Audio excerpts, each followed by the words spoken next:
बहुत समय पहले ओडिशा की पवित्र भूमि पर राजा इंद्रद्युम्न नाम के एक महान और धर्मपरायण राजा राज्य करते थे। वे भगवान विष्णु के अनन्य भक्त थे और चाहते थे कि प्रभु का ऐसा रूप प्रकट हो जिसे हर व्यक्ति सरलता से प्रेम कर सके।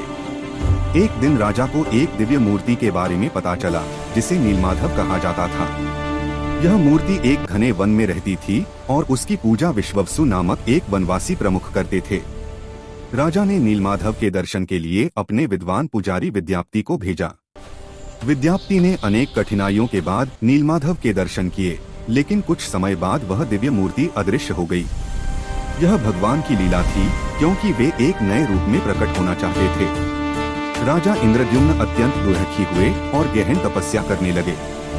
उनकी भक्ति से प्रसन्न होकर भगवान विष्णु स्वप्न में प्रकट हुए और उन्हें समुद्र तट पर पुरी में एक भव्य मंदिर बनाने का आदेश दिया।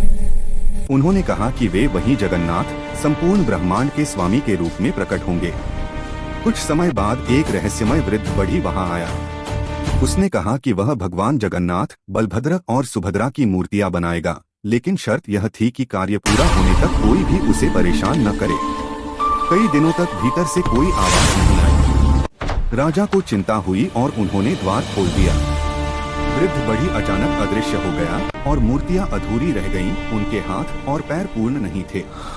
राजा अत्यंत चिंतित हुए, लेकिन आकाशवाणी हुई कि यही भगवान का वास्तविक रूप है। यह रूप दर्शाता है कि भगवान बाहरी पूर्णता से नहीं, बल्कि भक्ति से प्रसन्न होते हैं और सभी के हैं।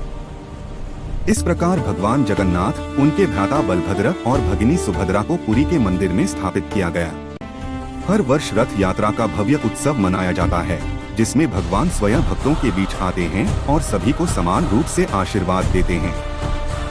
आज भी भगवान जगन्नाथ प्रेम, करुणा और एकता के प्रतीक हैं। जय जगन्नाथ।